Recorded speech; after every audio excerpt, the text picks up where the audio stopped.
আমাদের মাঝে উপস্থিত আমাদের মাঝে জীবনে উপস্থিত কেশবপুর পৌর বিএনপির সংগ্রামী সভাপতি কেশবপুর পৌর নির্বাচিত মেয়র জনাব ফুয়াদ বিশ্বাস এবং কেশবপুর থানা বিএনপির আপনাদের সামনে আমাদের মাঝে উপস্থিত হয়েছেন কেশবপুর উপজেলা বিএনপি আয়োজন করেছি।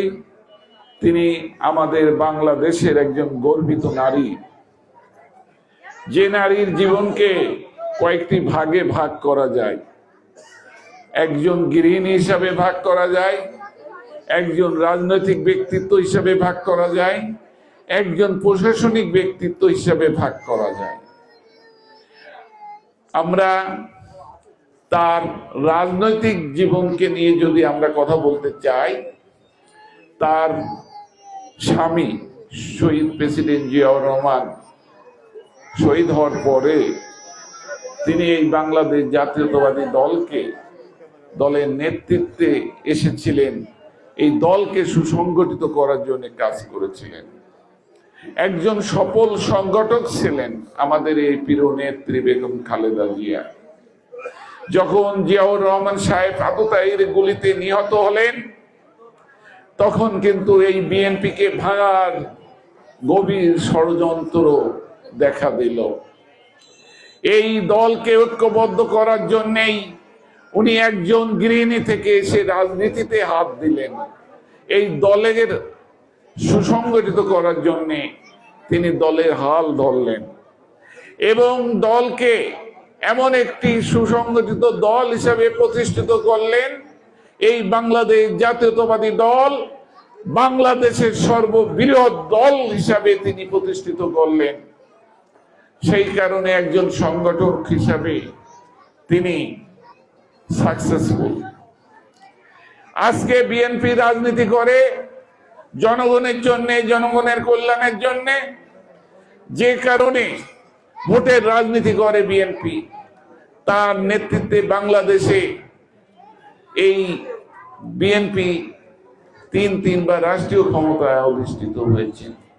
তিনি বাংলাদেশে তিনবার প্রধানমন্ত্রী হয়েছিলেন। আজকে পুরুষ শাসিত এই সমাজ ব্যবস্থার মধ্যে দিয়ে তিনি নারী নেতৃত্ব হিসাবে বাংলাদেশের প্রথম নারী প্রধানমন্ত্রী হয়েছিলেন। এটা আমাদের মা বোনদের গর্ব করার বিষয়। একজন নারী হিসাবে বেগম খালেদা জিয়া, সে তার কৃতিত্ব, তার যোগ্যতা সারা বাংলাদেশের মানুষের কাছে প্রমাণ করেছে। দেওয়া যাচ্ছে না। শুধু আমি আপনাদের কাছে আমাদের এই মায়া প্রাণপ্রিয় নেত্রী, গণতন্ত্রের জন্য যিনি নিজের জীবনকে উৎসর্গ করেছেন, তার জন্য আমরা দোয়া করব, তার আত্মার মাগফিরাত কামনা করি। একটি কথা বলতে চাই, আগামী 12 তারিখ আমাদের নেত্রী আন্দোলন করেছিলেন, সংগ্রাম করেছিলেন একটি নিরপেক্ষ সংসদ নির্বাচনের দাবিতে। সেই 12 তারিখে একটি নির্বাচনের তারিখ ঘোষণা হয়েছে, কিন্তু আমরা হতভাগা, আমরা দুঃখ ভারাক্রান্ত মনে আমরা বলতে বাধ্য হচ্ছি, আমাদের সেই প্রাণপ্রিয় নেত্রী সেই নির্বাচন কিন্তু দেখে যেতে পারলেন না। তবে এটুকু আমি বলতে চাই, আজকে যদি আমরা বেগম খালেদা জিয়ার সেই প্রাণপ্রিয় প্রতীক ধানের শীষ মার্কা প্রতীককে যদি বিজয় করতে পারি, তাহলে কিন্তু তার আত্মা শান্তি পাবে।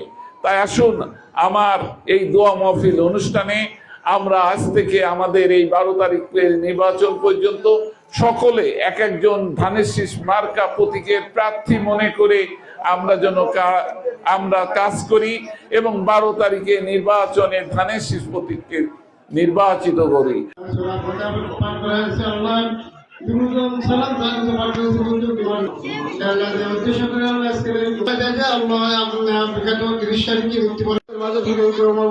আমাদের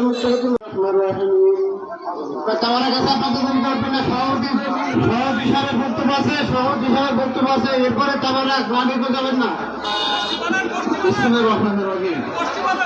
আজ আমাদের মাঝে